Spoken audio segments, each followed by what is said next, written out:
To do that, first of all, I want to welcome you, Avigail Gimpel, to the Caroline Glick Show, and thank you for everything that you're doing for Am Yisrael, for the State of Israel. Appreciate it very much.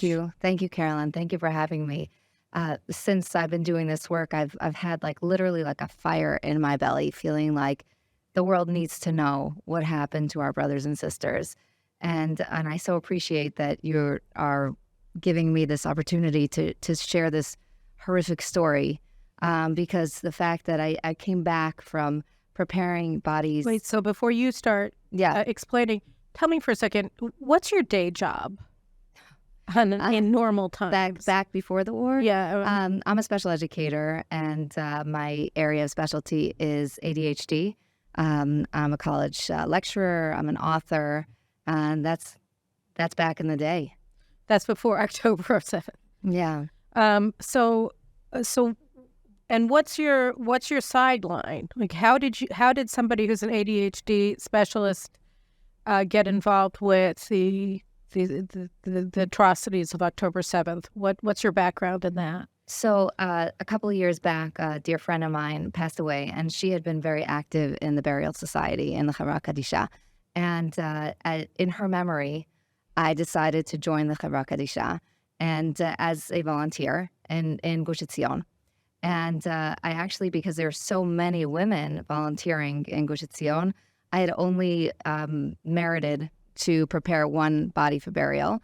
And that was, I guess that preparation was to know that I can handle handling a dead body, and that I could be in the same room, and that I have that ability to do that.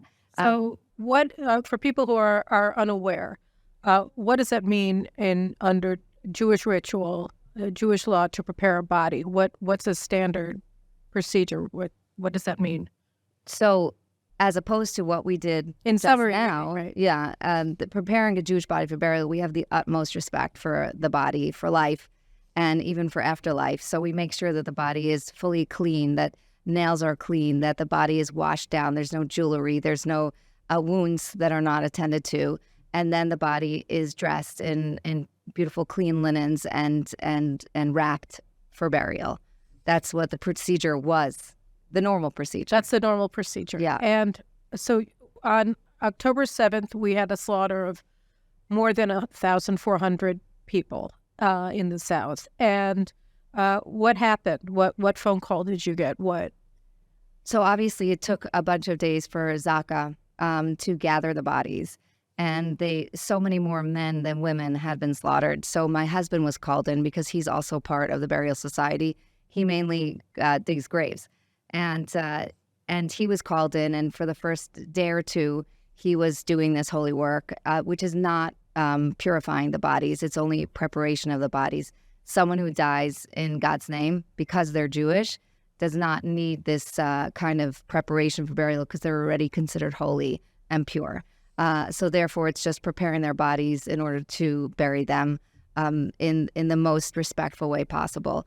So he had started, and then they started getting a lot of bodies from the party and from the different kibbutzim, moshavim in the area, and they needed women to join.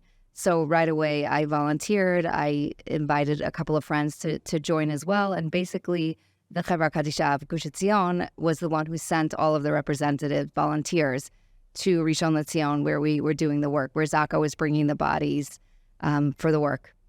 So, okay. So your husband is preparing the men. Can you just give a sense of what he saw? What state the men that he received were in? He was broken in incredibly quickly. You can't prepare for this job.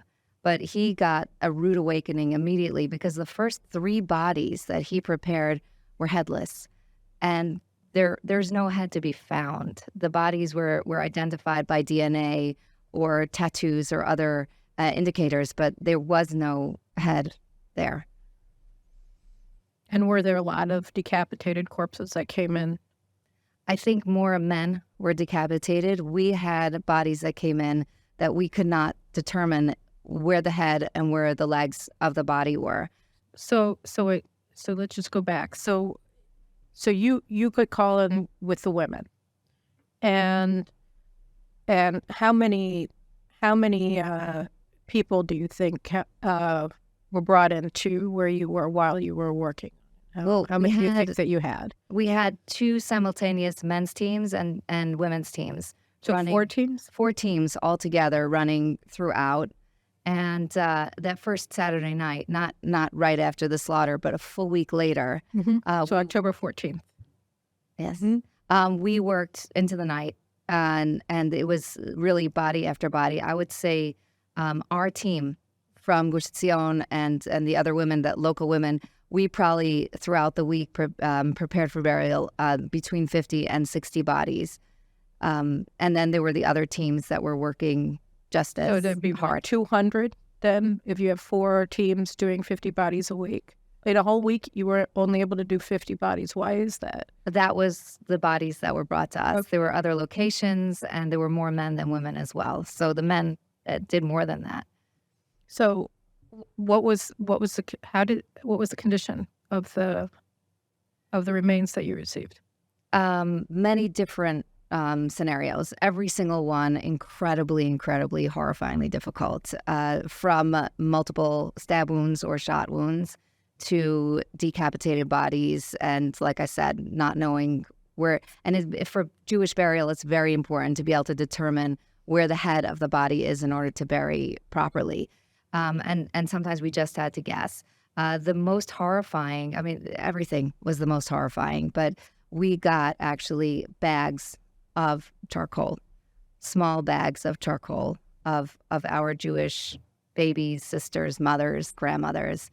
And we had to figure out a way to not lose any of that charcoal and bury and with the most respect possible, wrap that and create the shape of a body.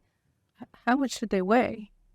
Nearly nothing. There was one that was a little more. My sense is that one of them was a baby, only because it was so small. It weighed almost nothing. And what percentage do you think of the bodies that you saw were charred, were ashes, were burned? Fully burned, charred, very few. And that really broke us. You know, when we saw those bodies, we had to take a break. We had to hug each other. We had to say a prayer just to get the strength to keep going. There were many bodies of our beautiful women that were halfway charred, so that you can see a bone structure. You can see that there was a person there. That was most of the cases. So there was systematic burning of the bodies. Absolutely. It was a systematic. It was a plan to burn the bodies. Not only that, there was indication that many of them were burnt alive. Just the way their bodies were, the position of their bodies, you can tell that they were trying to protect themselves or in fetal position as they were lit on fire. Right. The chief pathologist, Dr. Chen Kugel, was explaining that you could tell when people were burned alive by when there was soot inside of their lungs, because it meant that they were breathing while they were being burned. And so there were many bodies that were found with soot inside of the lungs, showing that they were burned alive. And so yes, that's something that happened a lot. I couldn't have seen the lungs, right. But just from the positions, you could tell this person was in severe agony as their soul left them. And what about what was the condition in terms of the private parts of the women? Were they raped? Did you see any indications, or did you get any sense of what had happened to them before they were killed or after they were dead? The indication we got was that 90% of the women that we were able to prepare for burial, they came with their clothing. They were not, and the clothing wasn't removed. Again, different than regular burial.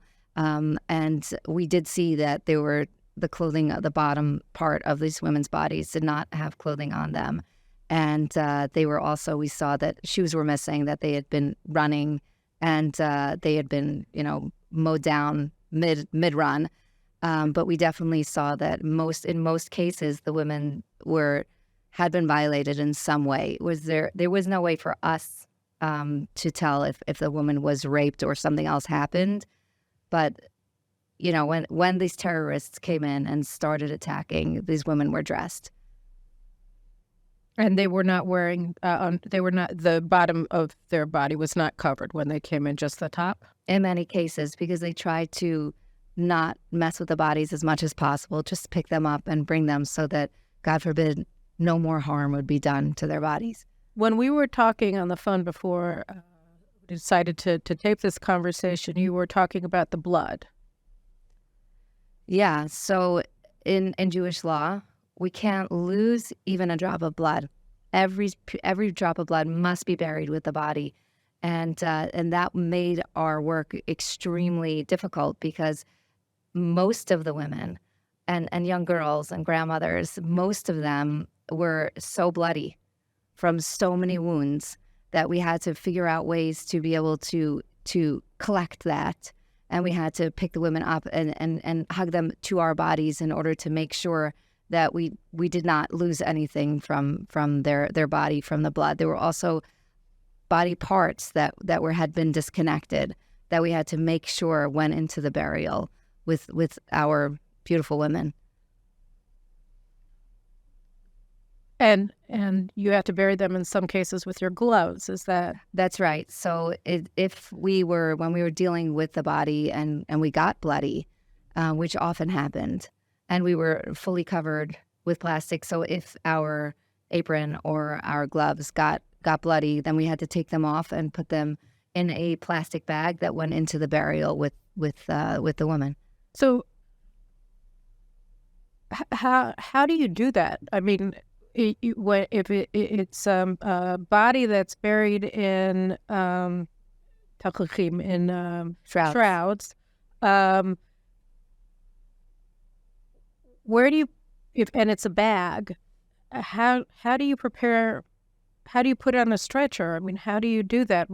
What's the procedure?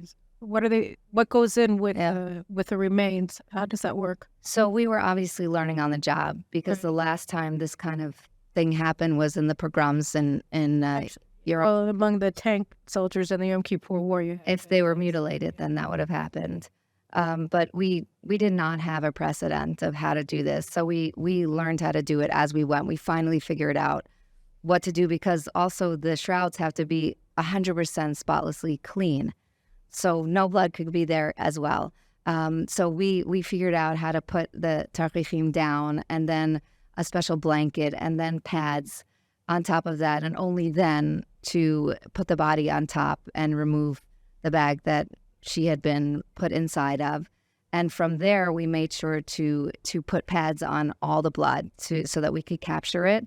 And the bag itself that she came in went into another big bag along with our gloves and aprons and was buried with her. So every body was prepared in the cleanest way possible. How long did it take to do that? How long did it take to prepare a body but under these circumstances? How long should it take to prepare a body? So normally preparation could be up to an hour. But we tried to do it as fast as we could. I think probably it took us about 20 minutes, a group of 6 or 7 women working together. On the same person? Yeah, we had to work together because the body's heavy and we had to move it around. And did you change your aprons each time you got a new person to take care of, or were you able to wear one most of the time and not change it from person to person? How often did it happen that you had to bury your robes with the person? Well, it only happened if there was a tremendous amount of blood and that got on us. And that's the other thing about the wounds. There were multiple wounds on these women? 100%. Multiple wounds. It was a sadistic attack on each one of them. So can you describe just an example of what you're talking about? Seeing a woman with her arm hacked off. Seeing people burned together. Tied up? Tied up. Seeing this is my husband. He saw a grandfather who had been his hands had been tied behind his back, and then he was shot in the face. And this seems silly, but I need to get this out. All of the jewelry was stolen. And I know that sounds so dumb, but they caused so much horrifying damage and humiliation and pain to our people. And then when they were done, they didn't leave without the little bag of a little prize of jewelry. Nobody had jewelry on them, and that's impossible. So how many days did you do this? I did it for 1 week, pretty much every day. We from Gush Etzion, I'm representing a holy group of people. We went just about every day. I thought it was just that Saturday night, and then the next morning, emergency, you got to come now, because once the body's been identified, we as Jews want to make sure that the body is buried immediately. So I raced over there, and we only had a team of 3, and we got it done. We got it as well as we could. But throughout the week, every day there was another call, and people from all over Israel, women from all over Israel, were saying, "Please let us volunteer as well." So our team got bigger, and but by the tragedy is that by Thursday, after Thursday, we had finished our work, even though there are still bodies that have not been identified. Right. There are actually a lot of them. I can't remember what the last number was, whether it was 40 or 100. I don't even remember anymore. These are numbers that just sort of jangle around in your head. And I mean, like they said that there are 20 small children who lost both of their parents. There are 90 small children who lost one parent. There are another, I don't know what they said, 20 or 40, 18 to 25-year-olds who lost both of their parents. And it's like you have all of these numbers that are just sort of moving around in your brain, and you're trying to, but there are a lot of bodies that haven't been identified yet. And they said that there are like 880 civilians who were killed, and so far 700 and something have been buried. So the last count I saw from the burial societies that they had managed to identify and bury over 80%. That leaves a good bit, almost 20%, that are not identified and not buried. And maybe, if the last bodies that we helped toward burial were just bags of charcoal, then I'm sure there are many that... Well, they brought in archaeologists from the Israel Antiquities Authority. They have, I think, a team of 60 archaeologists from all over the country. They brought them to the beach in Zikim. They brought them to the kibbutzim, and they were sifting through the ashes because the houses were burned and the people inside of them were incinerated. And so they're trying to sift out the human remains from, the couch. And so that's actually the work of archaeologists. And then they and Chen Kugel was also saying that they got bags at Abu Kabir, the Pathology Institute, and there were remains of 5 people inside of one bag, and they had to sift through them and put them in separate piles. And it was Auschwitz. I mean, it was a crematorium that they did because they were also using fuel. So they burned the bodies, but then they added more fuel to the bodies and burned them again and again. So that, a lot of them are ashes. And that's what they were saying, that a lot of these people are never going to be able to be identified, probably. And they, like you said, they couldn't be identified through DNA in many cases. So yeah, and that's to me, with the magnitude of the tragedy that we're facing, it's just the nail. I don't want to say the nail in the coffin. It's a terrible expression right now, but it just adds so much pain that the last right that we as Jews have is to bury our dead, and in so many cases we won't be able to. And even though the work was so hard for us, for the groups of women and men that were doing it, we were devastated when it ended, that we couldn't continue and make sure every single family had a body that they could put on the ground. So how many hours a day were you doing this? Probably about between 6 and 7 hours. Then you come home. How many children do you have? I have 6 children, thank God, and a son-in-law. And a son-in-law? Yeah. So let Hashem, you'll have lots of grandchildren too, and everybody will be healthy. And how and you have kids that are at the house. You have kids you are raising. Sure. Right. You have to come home, you have to make dinner, you have to get them to do their homework. How does that go? How did you handle it when you got home? What was the feeling when you walked in after what you saw during the day? Well, the first thing I did is hug them, all of them.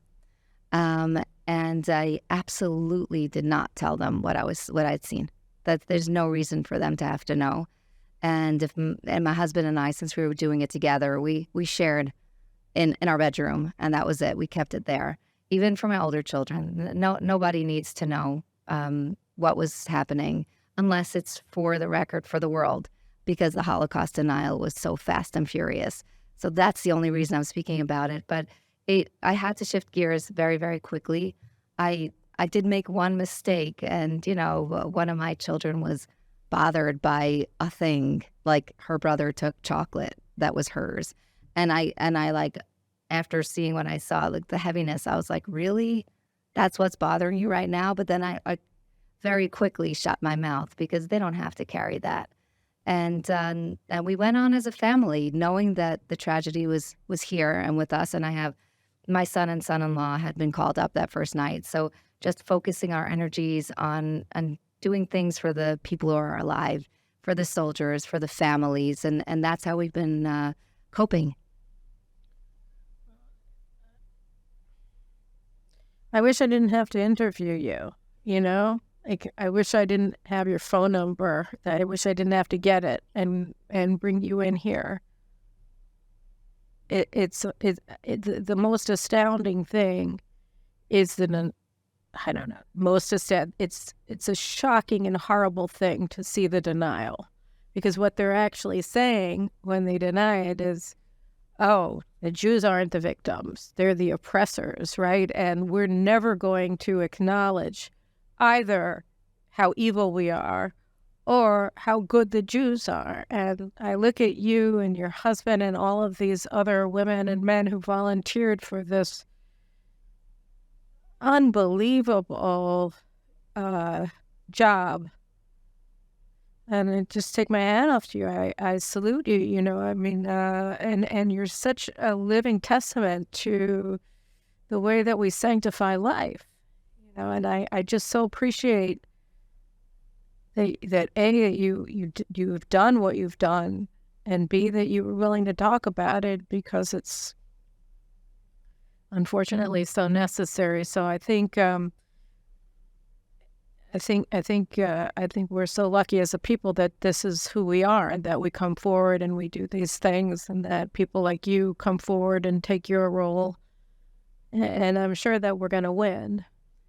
Amen. Amen. And I think that the only reason I'm speaking about this, and every time I speak about it, it gets harder, is just because we have to have moral clarity. We have to know that this is not a territorial war, and this is not about a piece of land or any philosophical ideas. This is a war between evil and good. And I'd never thought I would meet that level of evil. I've seen difficult things. This was a level of evil that you can't wash out of your eyes. And people need to understand that there is no justification for this kind of evil. And that's what we're facing, war between good and evil. And we have to stay clear, and we have to stay moral. I agree. And the effort to hide, to lie, to make this about the suffering of the poor people of Gaza, when you look at the depth of the depravity that was unleashed on the people of Israel, it's that in and of itself is evil. I mean, it's the apologetics, it's the attempt to explain away, it's an attempt to hide and then project the atrocities of the Palestinians onto their Jewish victims. And that is this like a secondary but really integral part of this whole effort to annihilate the Jews. And I think you're bearing witness to what you saw and to what you had to do is a very important part of winning this aspect of the war. So I thank you very much for coming in and also for what you've done. And guys, I'm sorry to lay it all on you like this, but we all have a role to play, and in this war of good against evil, truth against lies, is to tell the truth, to expose the truth, is to defend the truth, and to go after the liars just as hard as we go after the terrorists. So thank you guys all for watching, if you've made it this far, and I'll see you again later this week for another news analysis. So keep your eye on this space, and keep praying for us. Thank you very much.